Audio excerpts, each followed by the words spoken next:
Hello बच्चों, नमस्कार। कैसे हैं आप सब लोग? उम्मीद करता हूं कि आप सब लोग अच्छे होंगे, बेहतरीन होंगे, लाजवाब होंगे, एकदम बिंदास होंगे और साथ ही बहुत अच्छे से आप लोग अपनी पढ़ाई को कर रहे होंगे। एक बार सभी मेरे प्यारे दोस्त बताएंगे कैसे हैं आप सब लोग, कैसी चल रही है आप लोगों की पढ़ाई? कैसी चल रही है आप लोगों की पढ़ाई? एकदम शानदार चल रही होगी, एकदम ज़बरदस्त चल रही होगी। दूसरा, अगर मैं बात करूं तो प्यारे दोस्त, हम लोग 2 चैप्टर कर चुके हैं। नंबर सिस्टम हम लोग कर चुके हैं, एचसीएफ एलसीएम हम लोग कर चुके हैं। बिल्कुल बेसिक से चीज़ें की हैं और एक अच्छे लेवल तक हम लोगों ने चीज़ें की हैं। मुझे नहीं लगता कि अब आपका कोई क्वेश्चन बचेगा। आप लोगों को, बहुत सारे बच्चों को ये डाउट था कि जी आप मतलब ऐसे धीरे पढ़ाओगे तो कैसे सिलेबस कंप्लीट होगा, तो वो सारी चीज़ आप मेरे हाथ में छोड़ दीजिए, है ना। 2 चैप्टर हुए हैं अब। क्योंकि इसमें 3 कोर्सेज हैं तो तीनों कोर्स के हिसाब से चारों चार कोर्सेज हैं, चारों कोर्स के हिसाब से मुझे पढ़ाना होता है। जहां अगर मैं बात करूं S C F L C M में, ए डब्ल्यू और टी पी ओ में क्वेश्चंस देखने को नहीं मिले थे, आज एक ऐसे चैप्टर की शुरुआत हम लोग करने जा रहे हैं जहां से हर एग्जाम में क्वेश्चन पूछा गया है। चाहे वो आप लोगों का दिल्ली पुलिस कांस्टेबल हो, चाहे वो आप लोगों का हेड कांस्टेबल मिनिस्ट्रियल हो, चाहे वो आप लोगों का ड्राइवर हो, चाहे वो आप लोगों का A W O T P O, हर एग्जाम में बच्चे यहाँ से क्वेश्चन पूछा गया है। तो एक बार हेडिंग बनाएंगे सभी साथी मेरे, हेडिंग बनाएंगे सभी साथी मेरे, कि आज हम लोग जो स्टार्ट करने जा रहे हैं वो रेशो एंड प्रोपोर्शन स्टार्ट करने जा रहे हैं। रेशो एंड प्रोपोर्शन स्टार्ट करने जा रहे हैं। क्लास जो है आज आप लोगों की 40 मिनट की होगी। आज डॉक्टर का अपॉइंटमेंट है मेरा 12:15 का, और मुझे सेक्टर 128 पहुंचना है तो टाइम लगेगा, इसलिए 40 मिनट की क्लास बस आज आप लोगों की मैं लूँगा। अगर मैं इसकी हिंदी की बात करूं तो इसे हिंदी में कहा जाता है मेरे प्यारे दोस्त अनुपात और समानुपात। अनुपात और समानुपात इसे मेरे प्यारे साथी बोला जाता है। अनुपात और समानुपात इसे मेरे प्यारे साथी बोला जाता है। सबसे पहले इसकी डेफिनेशन को समझिए कि डेफिनेशन क्या होती है बच्चे। अगर मैं आप लोगों से कहूं कि अनुपात क्या होता है, अनुपात क्या होता है, तो आप कहेंगे जब भी दो चीजों में तुलना करने का काम हम लोग करते हैं तो उसे हम लोग अनुपात कहते हैं। और एग्जाम्पल, अगर मैं आप लोगों से ये कहूं कि मेरी सैलरी उसकी सैलरी से दुगनी है, मेरी सैलरी उसकी सैलरी से दुगनी है, तो ये मैंने तुलना करने का काम किया है। ठीक है, ये मैंने तुलना करने का काम किया है, तो ये क्या हो जाएगा, ये मेरे भाई रेशो हो जाएगा। मेरी हाइट उसकी हाइट की आधी है, तो ये मैंने तुलना करने का काम किया है, ये मैंने तुलना करने का काम किया है, तो ये क्या हो जाएगा मेरे भाई, अनुपात हो जाएगा। लेकिन जब बात समानुपात की आती है तो समानुपात में दो रेशो को तुलना करते हैं, दो रेशो की तुलना करते हैं। मान लो यहाँ दो दो क्वांटिटी की तुलना करते हैं, और यहाँ जो है वो दो रेशो की तुलना करते हैं। अगर मैं आपसे कहूँ ये एक रेशो आप लोगों को दिया है और ये एक रेशो आप लोगों को दिया है, अगर इनके बीच में ये चार बिंदी हम लोग लगा देते हैं तो इसे समानुपात कहा जाता है।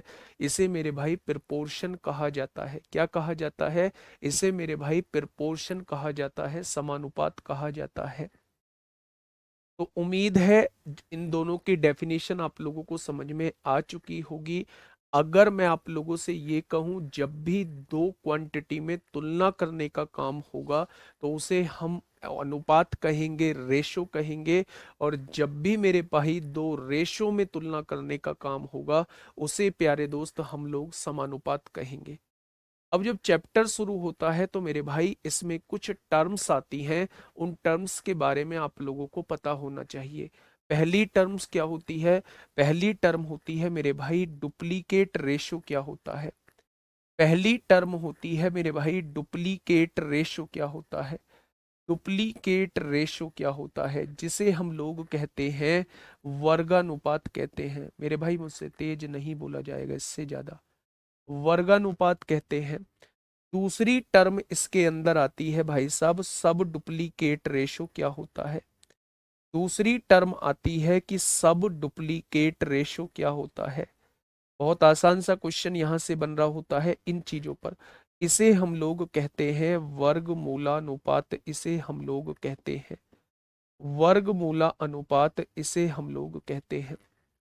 तीसरा होता है मेरे भाई, तीसरा होता है ट्रिप्लीकेट रेशो। क्या होता है ट्रिप्लीकेट रेशो? क्या होता है ट्रिप्लीकेट रेशो? क्या होता है मेरे प्यारे दोस्त? और इसे कहा जाता है तृतीयानुपात। क्या? तृतीया नहीं, इसे कहा जाता है घनानुपात। क्या होता है घनानुपात? क्या होता है? तो ये मेरे प्यारे दोस्त तीन टर्म्स आपके सामने हैं, आगे इनके बाद बताऊंगा चौथी टर्म्स। तो पहले इन तीन टर्मों को समझिए कि एक्चुअल में तीनों टर्म होते क्या हैं।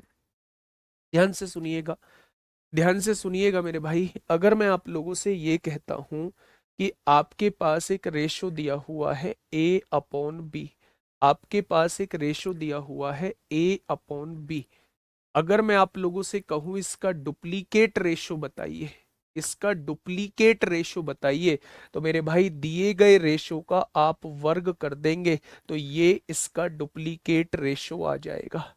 ये इसका डुप्लीकेट रेशो प्यारे दोस्त आ जाएगा। अगर मैं एग्जाम्पल के तौर पे देखूं, मान लो 2/3 आप लोगों को दिया हुआ है और आप लोगों से कहा जाता है इसका डुप्लीकेट रेशो बताइए, इसका वर्गानुपात बताइए, तो मेरे भाई स्क्वायर कर देना। इसका वर्गानुपात कितना हो जाएगा? 4/9 हो जाएगा। 4/9 हो जाएगा मेरे भाई। क्या ये बात समझ में आ गई? मेरे भाई नाम से कंफर्म हो रहा होगा कि वर्गमूलानुपात क्या होता है। वर्गमूलानुपात मतलब एक रेशो आप लोगों को दिया होगा, एक रेशो आप लोगों को दिया होगा, और अगर उसका अंडर रूट आप लोग निकाल देते हैं तो ये उसका वर्गानुपात हो जाएगा, ये उसका वर्गानुपात हो जाएगा। जैसे मेरे प्यारे दोस्त, अगर मैं एग्जाम्पल के तौर पे बात करता हूं, आपके सामने 16/25 दिया हुआ है, आपके सामने 16/25 दिया हुआ है, और मैंने आपसे पूछा इसका सब डुप्लीकेट रेशो बताइए, इसका वर्गमूला अनुपात बताइए, तो आप क्या करेंगे? दिए गए रेशो का वर्गमूल निकाल देंगे, तो आप कहेंगे इसका वर्गमूला अनुपात जो होगा वो 4/5 हो जाएगा। ठीक है। अगर आपसे डुप्लीकेट रेशो पूछा जाता है तो वो स्क्वायर होता है, अगर आपसे सब डुप्लीकेट रेशो पूछा जाता है तो वो दिए गए रेशो का अंडर रूट यानी कि स्क्वायर रूट होता है। ठीक है। आगे अगर मैं बात करूं, ये है ट्रिप्लीकेट रेशो। ये है मेरे प्यारे दोस्त क्या? ट्रिप्लीकेट रेशो आपके सामने है। कोई भी रेशो आप लोगों को दिया हुआ है, मान लो ए अपॉन बी आप लोगों को दिया हुआ है, ट्रिप्लीकेट रेशो आप लोगों से पूछना चाह रहा है। ट्रिप्लीकेट रेशो का मतलब होता है दिए गए रेशो का अगर आप क्यूब कर दोगे तो वो इसका ट्रिप्लीकेट रेशो बन जाएगा, वो इसका ट्रिप्लीकेट रेशो बन जाएगा। अगर एग्जाम्पल की तरफ मैं लेके चलूं तो मेरे प्यारे दोस्त, अगर आपके सामने 2/3 दिया हुआ है और इसका ट्रिप्लीकेट रेशो आपसे पूछा है, तो मेरे भाई 2/3 का क्यूब कर देंगे तो ये क्या हो जाएगा? 8/27 हो जाएगा। 8/27 हो जाएगा, ये इसका ट्रिप्लीकेट रेशो हो जाएगा। क्या ये चीज समझ में आई? तो आपने कहा जी ये चीज समझ में आ गई। जैसे डुप्लीकेट रेशो और सब डुप्लीकेट रेशो होते थे, ठीक वैसे ही ट्रिप्लीकेट रेशो और सब ट्रिप्लीकेट रेशो होते हैं। तो एक और चीज हम लोगों की बच जाती है जिसे हम लोग कहते हैं सब ट्रिप्लीकेट रेशो।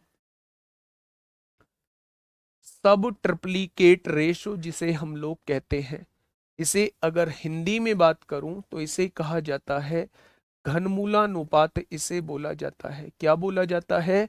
तो आप कहेंगे इसे घनमूला अनुपात बोला जाता है। जैसे अगर आपके पास कोई भी एक रेशो दिया हुआ है, उसने कहा 64/125 आप लोगों को दिया हुआ है, और आप लोगों से पूछा भैया जी इसका सब ट्रिप्लीकेट रेशो बताइए, सब ट्रिप्लीकेट रेशो बताइए, तो आप क्या करेंगे?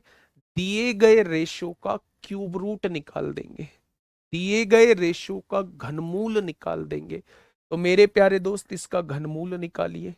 घनमूल निकालेंगे, 64 का घनमूल 4 होता है और 125 का घनमूल 5 होता है।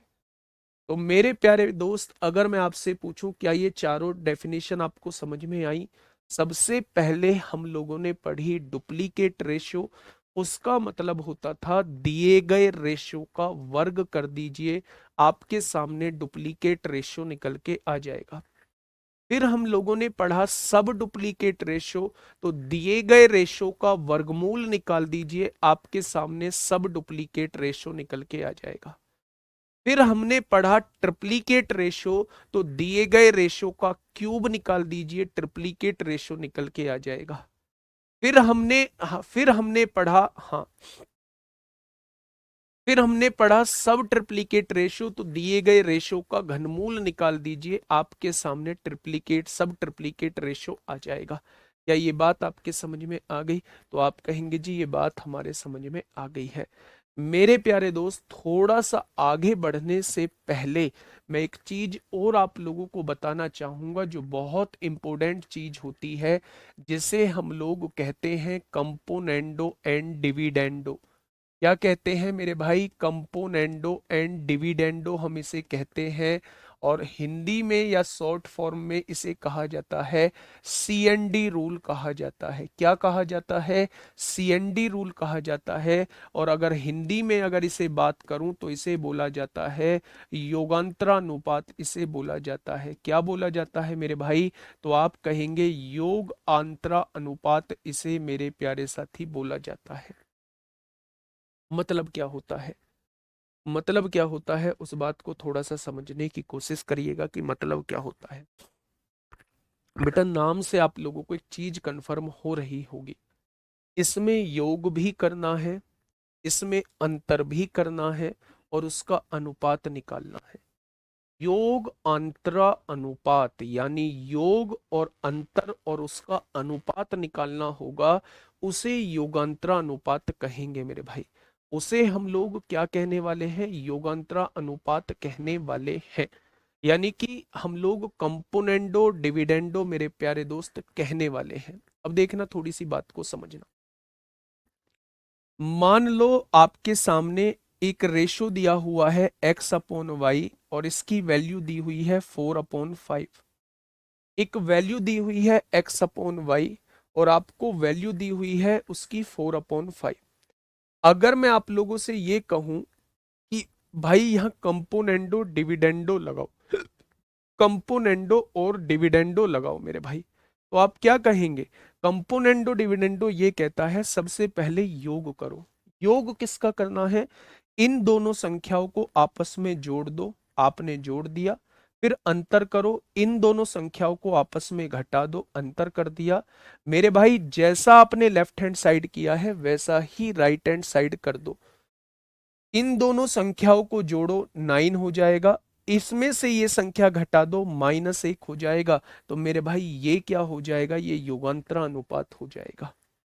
ये योगांतरा अनुपात हो जाएगा, यानी ये सीएनडी रूल हो जाएगा। फॉर एग्जाम्पल, एक और एग्जाम्पल के साथ मैं आपको समझाता हूं मेरे प्यारे दोस्त। मैंने आप लोगों से कहा यदि मैंने आप लोगों से कहा यदि x plus y upon x minus y जो है वो 15/7 दिया हुआ है। x plus y upon x minus y जो है वो 15/7 दिया हुआ है। तो मुझे x अपॉन वाई की वैल्यू बताइए कितनी हो जाएगी? तो x अपॉन वाई की वैल्यू मुझे बताइए कितनी हो जाएगी? मैंने एक क्वेश्चन आपके सामने दिया। मैंने आप लोगों से जस्ट इतनी सी बात पूछी कि x plus y upon x minus y जो है वो 15/7 मुझे दिया हुआ है। तो बताइए x अपॉन वाई की वैल्यू क्या हो जाएगी? x अपॉन वाई की वैल्यू बच्चे क्या हो जाएगी? तो मेरे प्यारे दोस्त, इसके बारे में ख्याल आप लोगों को कब आएगा? कैसे हम लोगों को क्या चीज हम लोग देखें कि मुझे पता लग जाए कि यहां सीएनडी रूल लगना है?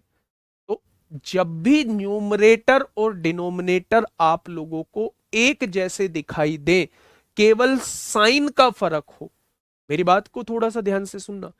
जब भी आप लोगों को अंश और हर समान दिखाई दे, केवल साइन का फर्क हो, चिन्ह का फर्क हो, जब भी न्यूमरेटर और डिनोमिनेटर समान दिखाई दे, केवल साइन का फर्क हो, तो समझ जाना कि वहां सीएनडी रूल लग सकता है। क्या लग सकता है? वहां सीएनडी रूल लग सकता है। सीएनडी रूल ये कहता है कि पहले उन दोनों संख्याओं को जोड़ो। जब आप इन दोनों संख्याओं को जोड़ोगे तो प्लस वाई से माइनस वाई कट जाएगा, एक्स और एक्स 2x हो जाएगा। फिर दोनों संख्याओं को घटाओ, यानी इस वाली संख्या में से आपको घटानी है, ये वाली संख्या घटानी है मेरे प्यारे दोस्त। तो माइनस एक्स से प्लस एक्स कट जाएगा, वाई और टू वाई हो जाएगा। मैंने क्या किया, पहले इस वाली संख्या में इसको जोड़ा तो मेरे भाई 2x आ गया, फिर इस वाली संख्या में से इसको घटाया तो 2y आ गया। जैसे मैंने लेफ्ट हैंड साइड में किया है वैसे ही मुझे राइट हैंड साइड में करना पड़ेगा। तो मेरे भाई लेफ्ट राइट हैंड साइड में पहले इसको जोड़िए, 15 और 7 22 हो जाएगा, फिर इसको घटाइए, 15 में से 7 जाएगा, 8 बच जाएगा। तो यहाँ x और y का रेशो क्या बन जाएगा, x और y का रेशो 11/4 हो जाएगा। x और y का रेशो क्या बन जाएगा, 11/4 हो जाएगा। क्या ये चीज आपके समझ में आ गई? बोलिए, क्या ये चीज आप लोगों के समझ में आ गई मेरे प्यारे दोस्त? तो आप कहेंगे जी ये चीज हम लोगों के समझ में आ चुकी है। बोलो फटाफट बताइए। क्या कंपोनेंडो डिविडेंडो पे अगर एक और एग्जांपल दूं तो क्या कर पाएंगे? आपने कहा जी दे दो एग्जांपल।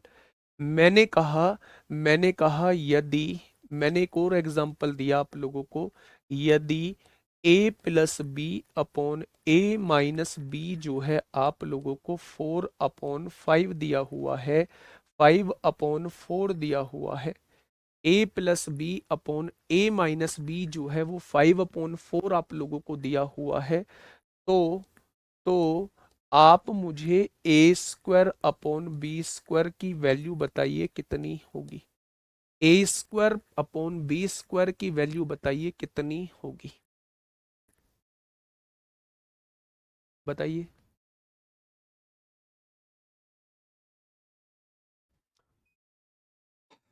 देखिए प्यारे दोस्त, मैं ये कहने की कोशिश कर रहा हूं कि अगर न्यूमरेटर और डिनोमिनेटर समान है, हाँ, न्यूमरेटर और डिनोमिनेटर समान है, केवल साइन का फर्क है, तो वहां आप सीएनडी रूल लगा सकते हैं।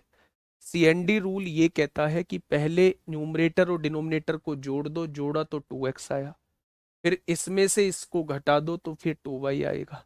यही सेम काम जो है वो इधर 15 और 7 को जोड़ेंगे 22 आएगा, और 15 में से 7 घटाएंगे तो 8 आएगा। 2 से 2 कट जाएगा, x अपॉन वाई की वैल्यू 11/4 आ जाएगी। अब ध्यान से सुनना मेरे प्यारे दोस्त, मैं क्या कहने की कोशिश कर रहा हूं। यहां देखिए न्यूमरेटर और डिनोमिनेटर समान है, केवल साइन का फर्क है। अगर साइन का फर्क है तो सीएनडी लगा सकते हैं, बिल्कुल। ऊपर वाली संख्या में नीचे वाली संख्या जोड़िए, जब आप जोड़ेंगे तो प्लस बी से माइनस बी कट जाएगा, ए और ए कितना हो जाएगा, 2a हो जाएगा। ऊपर वाली संख्या में से नीचे वाली संख्या घटाइए, ऊपर वाली संख्या a प्लस बी है, घटाना है माइनस ए, और ये किस में बदल जाएगा, प्लस बी में बदल जाएगा। तो घटाने के बाद क्या नीचे संख्या 2b हो जाएगी। वही सेम काम आप राइट हैंड साइड में कर दीजिए। ऊपर वाली संख्या में नीचे वाली संख्या जोड़िए, और ऊपर वाली संख्या में से नीचे वाली संख्या घटा दीजिए। क्या a अपॉन बी की वैल्यू 9/1 आ जाएगी? क्या a अपॉन बी की वैल्यू 9/1 आ जाएगी? अब आपसे a अपॉन बी नहीं पूछा है, आपसे पूछा है a² अपॉन b² की वैल्यू क्या होगी।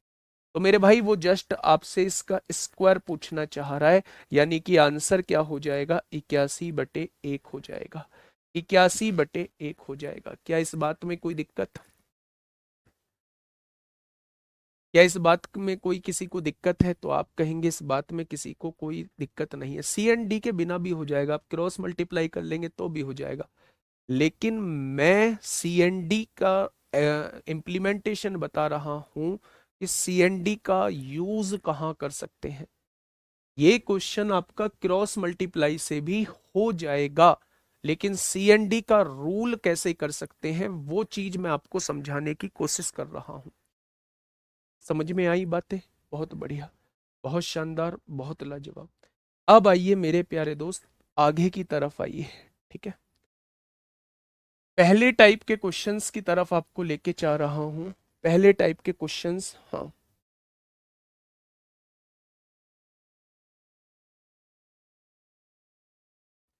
सबके कमेंट पढ़ना पॉसिबल नहीं है, पहली बात तो ये।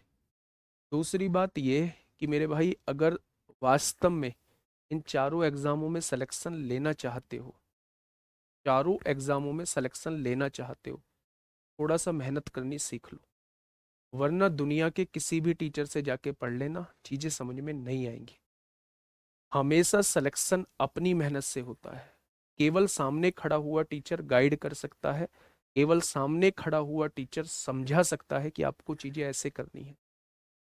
ठीक है, अभी कुछ हुआ भी नहीं है, इतने में ही योद्धा एक पधारे हैं, और आके जी ये समझ में नहीं आया है, टाइप वाइज पढ़ाओ। मतलब डेफिनेशन में कौन सी टाइप वाइज होती है? डेफिनेशन कौन सी टाइप होती है भाई? डुप्लीकेट रेशो पहली टाइप है, सब डुप्लीकेट रेशो दूसरी टाइप है, ट्रिप्लीकेट रेशो तीसरी टाइप है। ये कौन सी टाइप वाइज होती है? अबे यार मैच्योर बनो मेरे दोस्त। आप उस तरफ जा रहे हैं, अगर एट्थ पे कमीशन के बाद आपकी सैलरी देखी जाए तो आप 80,000, 70,000, 90,000 पे कूद रहे हैं। कोई ऐसे ही दे देगा क्या आपको? मूर्ख है क्या सामने गवर्नमेंट? ऐसे नहीं देगा ना। तो अपने अंदर बदलाव लाना होगा ना, तो वो बदलाव फिर लाते क्यों नहीं हो? क्यों पागलों जैसी हरकतें करते हो?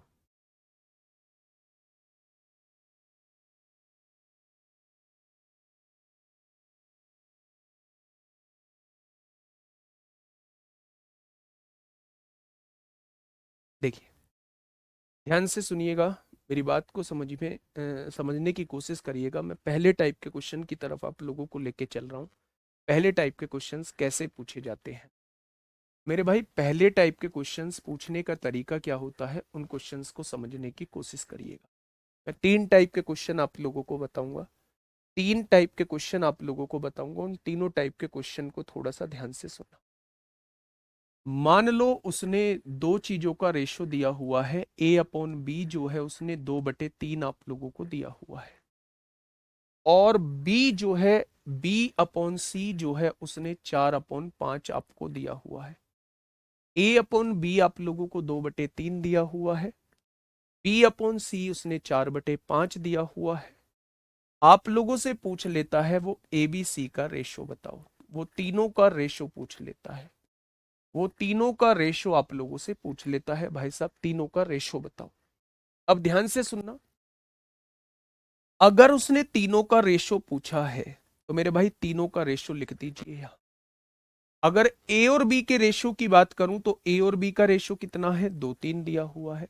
बी और सी के रेशो की बात करूं तो बी और सी का रेशो 4-5 दिया हुआ है। मेरे प्यारे दोस्त, ये जगह खाली है और ये जगह खाली है, हमें इसे पड़ोसी के नियम से करना होगा। मेरे प्यारे भाई, इसका पड़ोसी 3 है तो इस जगह को 3 से भर दो, इसका पड़ोसी 4 है, इस जगह को 4 से भर दो। जब आप भर देंगे तो मेरे भाई इसकी गुणा करेंगे तो ए की वैल्यू 8 आएगी, इसकी गुणा करेंगे तो बी की वैल्यू 12 आएगी, और इसकी गुणा करेंगे तो सी की वैल्यू 15 आएगी। अगर एबीसी का वो रेशियो पूछना चाह रहा है तो क्या आप एबीसी का रेशियो 8, 12, 15 बता देंगे? आपने कहा जी थोड़ा सा कम समझ में आया है, और थोड़ा सा समझाओ। समझाता हूं ना, और ध्यान से सुनिए। सेकंड क्वेश्चन को समझने की कोशिश करिए। मुझसे कहा गया A/B जो है वो 1/2 दिया हुआ है, B/C जो है वो आप लोगों को 2/3 दिया हुआ है, और C/D जो है वो आप लोगों को 3/5 दिया हुआ है। और आप लोगों से पूछा गया है ABCD कितना होगा, ABCD कितना होगा, ये आप लोगों से पूछा गया है, ये आप लोगों से मेरे भाई पूछा गया है। अब ध्यान से सुनना मेरे दोस्त मेरी इस बात को। हमसे चारों का रेशो पूछा गया है, A, B, C और D। इन चारों का रेशो आप लोगों से पूछा गया है। सबसे पहले जो दिया हुआ है उसे लिखिए। ए और बी का रेशो कितना दिया है? 1-2 दिया है। बी और सी का रेशो कितना दिया है? 2-3 दिया है। और सी और डी का रेशो कितना दिया है? 3-5 आप लोगों को दिया हुआ है। दिया हुआ है? तो आपने कहा जी बिल्कुल दिया हुआ है। अच्छा एक बात बताइए, ये जगह खाली है, ये जगह खाली है, यहाँ ये जगह खाली है, यहाँ ये जगह खाली है, और ये दो जगह खाली है, आपके सामने दी हुई है। अच्छा, इसका पड़ोसी कौन है? दो है, इसे दो भर दीजिए। इसका पड़ोसी दो है, यहाँ दो भर दीजिए। इसका पड़ोसी तीन है, तीन भर दीजिए। इसका पड़ोसी दो है, दो भर दीजिए। इसका पड़ोसी तीन है, तीन लिख दीजिए। इसका पड़ोसी तीन है, क्या आप लिख चुके हैं?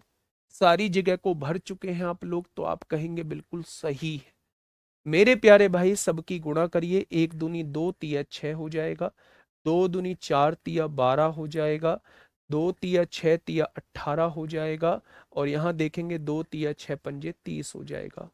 यदि मैं आपसे कहूं 6 से कट सकता है तो 6 एकम 6, 6 दूनी 12, 6 तिया 18, 6 पंजे 30। अगर कोई ऐसी संख्या है, अगर कोई ऐसी संख्या है जो सबको काट सकती है, तो आप सबको काट दीजिए। ये क्या हो जाएगा? ए बी सी डी का रेशो 1 2 3 5 हो जाएगा।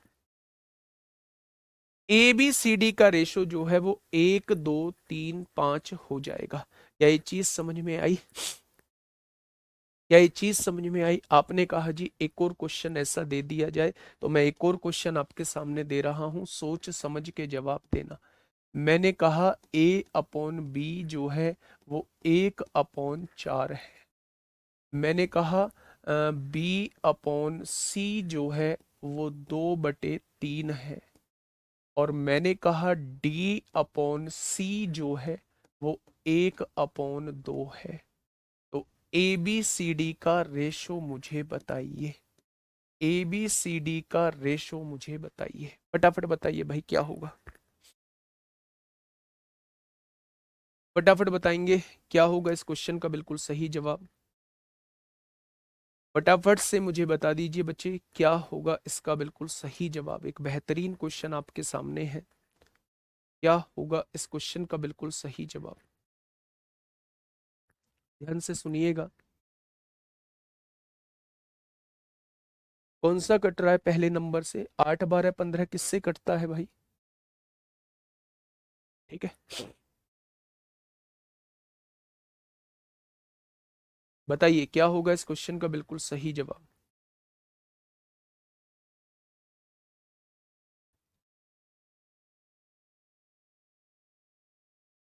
अभी मैं वो ऑप्शन वाला मेथड आपको आगे बताऊंगा कि ऑप्शन से कैसे देखना है।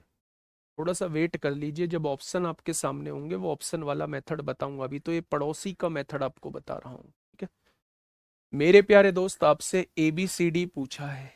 ए बी सी डी पूछा है तो ए बी सी डी आप लोग कैसे निकालेंगे मेरे प्यारे भाई? ए और बी का रेशो कितना है? 1/4 दिया है। बी और सी का रेशो कितना है? 2/3। यहां कंफ्यूज मत हो जाना बस। यहां इसने उल्टा दे दिया है, D/C 1/2 दिया है। अगर मैं C/D निकालूंगा तो वो 2/1 हो जाएगा। तो C/D कितना हो जाएगा? 2/1 हो जाएगा। तो ये जगह खाली है, पड़ोसी 4 आएगा। ये जगह खाली है, पड़ोसी 4। ये जगह खाली है, पड़ोसी 3। ये जगह खाली है, पड़ोसी 2। यहां भी 2 आएगा, यहां भी 2 आ जाएगा। तो अगर मैं यहां से देखूं, 2 दूनी 4 एकम 4 होगा। 4 दूनी 8 दूनी 16 होगा। 4 तिया 12 दूनी 24 होगा। और 4 तिया 12 एकम 12 होगा। आप लोग देखेंगे 4 से कट जाएगा। 4 एकम 4, 4 चौक 16, 4 छिंग 24, 4 तिया 12। तो एबीसीडी का रेशो क्या आ जाएगा? 1 4 6 3 आ जाएगा।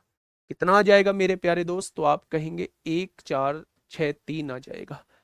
लेकिन मैं यहीं पे एक चीज आप लोगों से और पूछना चाह रहा हूं। मैंने आप लोगों से एक चीज पूछी।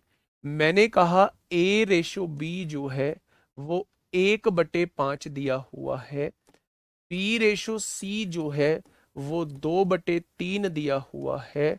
और C/D जो है वो 3/2 दिया हुआ है आप लोगों को। और आपसे A/D आपसे पूछा गया है। इस बार सारा नहीं पूछा मैंने, इस बार मैंने आपसे A और D का रेशो पूछा।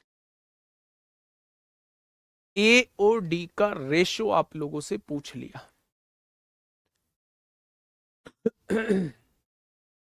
बताइए ए और डी का रेशो कितना हो जाएगा? प्यारे दोस्त फटाफट बताइए, ए और डी का रेशो कितना हो जाएगा? तो मेरे प्यारे भाई, अगर मैं आपसे कहूं कि सबसे पहले आप ABCD का ही रेशो निकालिए। हो गया, AB का रेशो 1:5 है, BC का रेशो 2:3 है, CD का रेशो 3:2 है।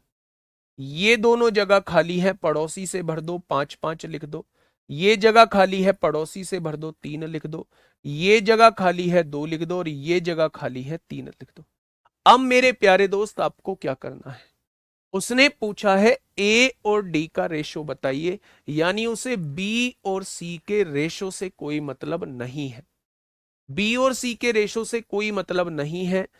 3 दूनी 6 एकम 6 हो जाएगा, और D की वैल्यू 5 तिया 15 दूनी 30 हो जाएगा। यानी रेशो कितना आएगा, 1:5। इस क्वेश्चन का जवाब हो जाएगा। कितना हो जाएगा मेरे भाई, 1:5 इस क्वेश्चन का जवाब हो जाएगा। कितना हो जाएगा, 1:5 जो है वो इस क्वेश्चन का जवाब हो जाएगा। लेकिन मैं इसे दूसरे तरीके से भी बताने की कोशिश करूंगा। एक बार उस मेथड को और मेरे प्यारे दोस्त ध्यान से समझना। सेकंड मेथड से समझाने की कोशिश करूंगा कि इसका सेकंड मेथड मेरे प्यारे दोस्त क्या होता है। यदि मैं आप लोगों से ये कहता हूं, यदि मैं आप लोगों से ये कहता हूं कि A और B का रेशो ये है, B और C का रेशो ये है, C और D का रेशो ये है बच्चे। अगर मैं पहले और आखिरी का रेशो आपसे पूछना चाहता हूं, जैसे मैंने इस क्वेश्चन में पूछा है, पहले और आखिरी का रेशो पूछना चाहता हूं, तो इसकी एक डायरेक्ट ट्रिक होती है। आप पहले को लिखिए, आखिरी को लिखिए। पहला 1:5 है, अगला रेशो 2:3 है मेरे भाई, और उससे अगला रेशो 3:2 है। कोई चीज अगर क्रॉस में कट रही है तो उसे काट दो, ठीक है। कोई चीज अगर क्रॉस में कट रही है तो उसे काट दो। आपने कहा 3 कट रहा है, काट दिया क्रॉस में, ठीक है। अगर मैं आपसे ये कहूं कि 2 कट रहा है क्रॉस में, काट दो। बचा क्या बचे, बचा क्या बचे, यहां आप कहेंगे 1 बचा, और यहां कहेंगे आप 5 बचा। तो डायरेक्टली आप कह सकते हैं कि A और D का रेशो कितना आ जाएगा, 1:5 आ जाएगा, और यहां भी 1:5 ही आया था। यहां भी 1:5 ही मेरे प्यारे दोस्त आया था, ठीक है। तो आंसर कितना हो जाएगा, 1/5 इस क्वेश्चन का बिल्कुल सही जवाब हो जाएगा। ठीक है मेरे प्यारे दोस्त, तो जब भी लास्ट का निकालना हो, ये वाला जो कॉन्सेप्ट है ना, ये परसेंटेज में भी लगेगा। जब आपसे वो ये कहेगा पहले साल इतनी जनसंख्या बढ़ती है, दूसरे साल इतनी, तीसरे साल इतनी, तो बताइए पहले और चौथे साल का रेशो क्या होगा। तो मेरे भाई ये वाला कॉन्सेप्ट हम लोग लगा रहे होंगे। क्रॉस में नहीं कट रहा है तो फिर कोई दिक्कत ही नहीं है, फिर गुणा कर दीजिए। ठीक है मेरे भाई, क्या ये चीज समझ में आई? तो आप कहेंगे जी ये चीज समझ में आ चुकी है, ठीक है। नेक्स्ट, यहां पहला क्वेश्चन आप लोगों के सामने है। पहला क्वेश्चन आप लोगों के सामने है मेरे दोस्त। आपसे पूछा गया है, निम्नलिखित में से क्या सही अनुपात को दर्शाता है। तो मेरे प्यारे दोस्त काट के देख लीजिए, जो रेशो बराबर हो। 3 से काटेंगे 4 बार, 3 से काटेंगे 3 बार, 4 से काटेंगे 4 बार, 4 से काटेंगे 3 बार। क्या ये बराबर है? बिल्कुल सही दर्शा रहा है। 13 11 ये बराबर नहीं है। 15 दूनी 30, 15 तिया 45, इधर 2 3 नहीं आएगा, ये भी बराबर नहीं है। ये दोनों भी बराबर नहीं है, तो इसका जवाब क्या हो जाएगा? यही एक ऐसा ऑप्शन है, यही एक ऐसा ऑप्शन है जिसमें दोनों रेशो बराबर दिए हुए। इधर मैंने 3 से काट लिया तो रेशो 4:3 आ गया। एक्चुअल में रेशो जो होता है वो सिंपलेस्ट फॉर्म होती है, तो जब तक कट सकता है तब तक उसे काटते रहिए। तो ये 4:3 आ गया है, इधर भी 4:3 आ गया है, दोनों रेशो बराबर दिए हुए हैं। अब ये क्वेश्चन बड़ा पूछे गए हैं। एक बार इस क्वेश्चन को पहले समझिएगा, ये क्वेश्चन आप लोगों से क्या पूछना चाह रहा है। ये क्वेश्चन आप लोगों से मेरे प्यारे दोस्त क्या पूछना चाह रहा है, व्हाट इज द रेशियो 25 की पावर 2.5 और अपॉन में 5 की पावर 3। 25 की पावर कितना दिया हुआ है, 2.5 दिया हुआ है, और नीचे कितना दिया हुआ है, 5 की पावर 3 दिया हुआ है। जब भी इस टाइप के क्वेश्चंस आप लोगों से पूछे जाए, तो हमेशा इन दोनों के बेस जो होने चाहिए वो सेम होने चाहिए। तो आप 25 को तोड़ लीजिए। 25 को क्या लिख सकते हैं, 5 की पावर 2 25 होता है। इसकी होल पावर कितनी है, 2.5 दी हुई है। नीचे पहले से ही 5 की पावर 3 लिखा हुआ है, तो आपने कहा जी बिल्कुल लिखा हुआ है। पावर की पावर होती है तो गुणा हो जाती है, 2.5 दूनी 5 हो जाएगा। नीचे क्या है, 5 की पावर 3 है। जब बेस सेम होते हैं तो पावर घट जाती है, 5 में से 3 गया तो ऊपर 2 पावर बच जाएगी, यानी आंसर जो है वो 25/1 आ जाएगा। आंसर जो है वो क्या आ जाएगा, 25/1 आ जाएगा। 5 पंजे 25, 25/1 आ जाएगा। ठीक है बच्चे, बहुत बढ़िया। ये क्वेश्चन मैं आप लोगों से ये नहीं पूछूंगा अभी, कौन सा अनुपात सबसे छोटा है, ये बाद में पूछूंगा। अभी जो मैं आपसे पूछूंगा, दिल्ली पुलिस कांस्टेबल 2023 में आया हुआ क्वेश्चन मैं आपको होमवर्क में दूंगा। दोस्त आज के लिए माफी चाहूंगा, है ना, है 3 क्वेश्चन है एक जैसे। आज के लिए दोस्त माफी चाहूंगा, और मुझे डॉक्टर के जाना है। बहुत मतलब पूरी रात ही परेशान रहा हूँ, बहुत बुरी तरीके से। कल दिन में भी पूरे दिन परेशान रहा था, क्लास भी नहीं ले पाया एनटीपीसी। तो मिलेंगे मंडे को एक शानदार क्लास के साथ। रिवीजन करिए बहुत शानदार तरीके से, ये चैप्टर आपके दिलो दिमाग में आएगा। एक जैसे हम लोग 3 क्वेश्चन बिल्कुल एक जैसे कर रहे होंगे, इस बात से निश्चिंत रहिएगा। आज के लिए इतना ही। ओके, टाटा, बाय बाय।